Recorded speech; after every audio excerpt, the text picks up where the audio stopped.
there's one other thing that I'm not sure I should tell you about. I am back to where it all began for the reboot, and that is the Safe Harbor Charleston.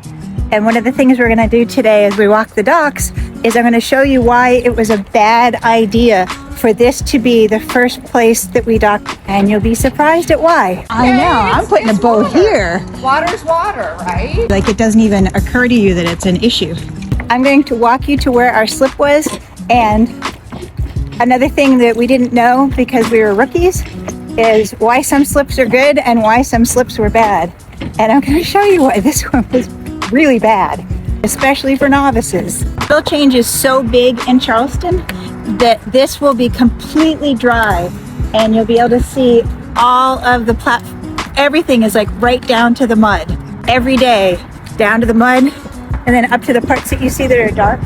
And with king tides, that post will actually, the base will go completely underwater. And most marinas are very dog friendly as long as you have them on a leash and you pick up after them.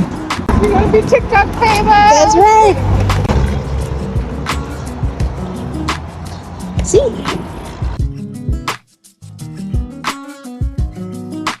It gets very, very aromatic. There's the sailing club. This is straight across right now, and it's one of those things that's really hard to tell when you're on camera, but sometimes this will be at like an angle like this, trying to get down it, but it's pretty flat right now. From the parking lot to where our slip was, all the way at the end of F dock, was nearly a quarter mile, and then it was another quarter mile from our boat all the way back down and all the way up to the closest bathroom. We have a bathroom on board and a shower. It wasn't a big deal for us, but sometimes when you want your privacy on board and you want to walk to a land bathroom, it can be quite a ways.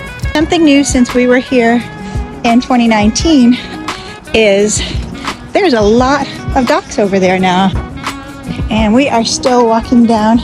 I remember that boat, and some boats will stay here for a really, really, really long time.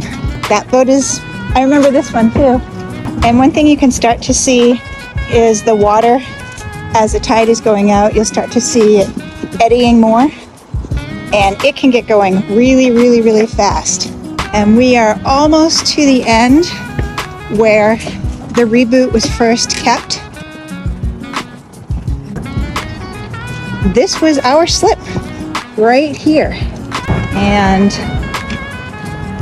I'm going to show you why it is not a good choice.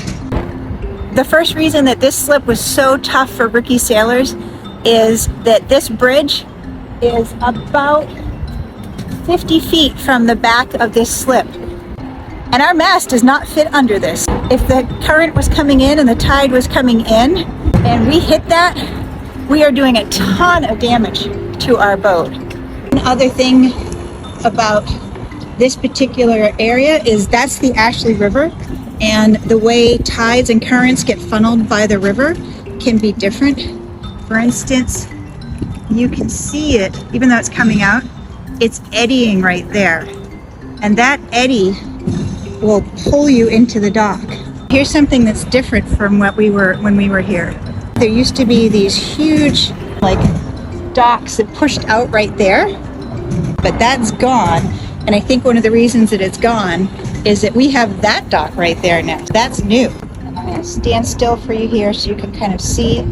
And you can see the bubbles going backwards, and they don't look that fast, but when you have this amount of energy in the water that's pushing you that way, even though to a rookie eye this doesn't seem like much, the energy pushing you backwards when you have maybe 20, we have two 29 horsepower engines, and this current can get going up to 7 knots when it's really ripping out this way or when it's really ripping that way.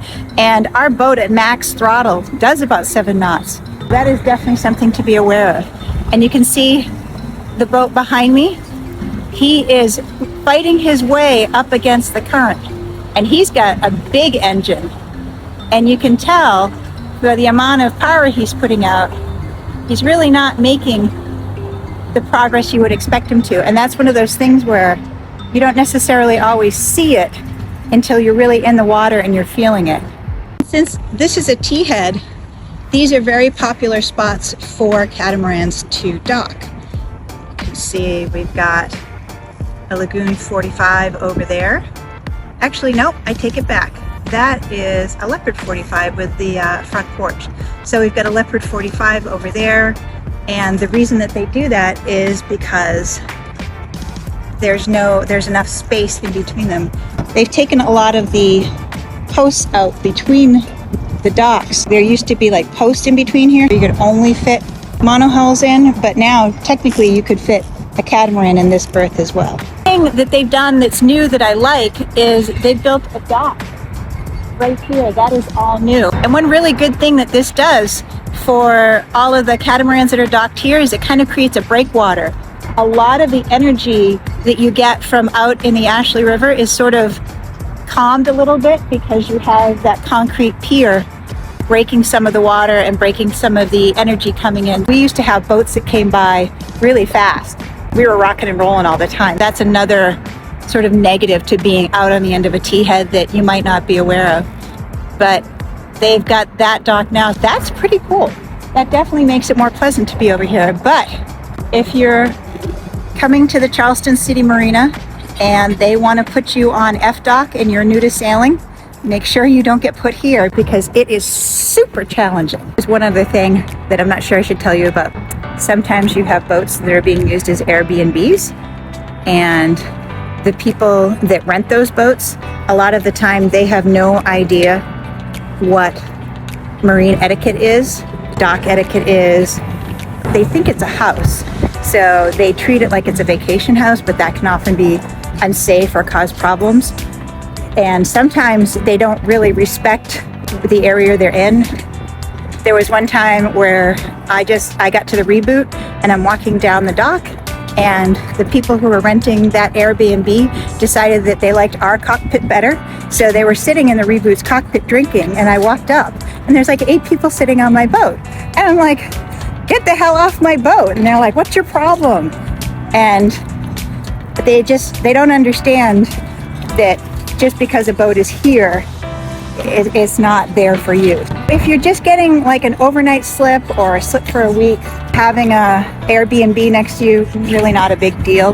But if you're looking at leasing a slip for a year or longer, check out your neighbors beforehand, because having Airbnbs as neighbors, just like on land, can really suck. It wasn't the main reason why we moved the Reboot to Florida, but it was definitely a factor. Just imagine that's your boat and you're trying to work against the tide. That is basically every day in Charleston. You better be pretty experienced or just wait until slack tide.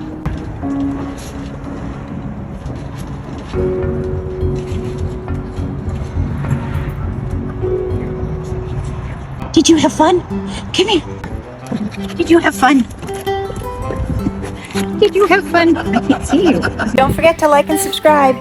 Don't forget to like and follow. I'm gonna just keep doing it until I don't hate myself. See you out there.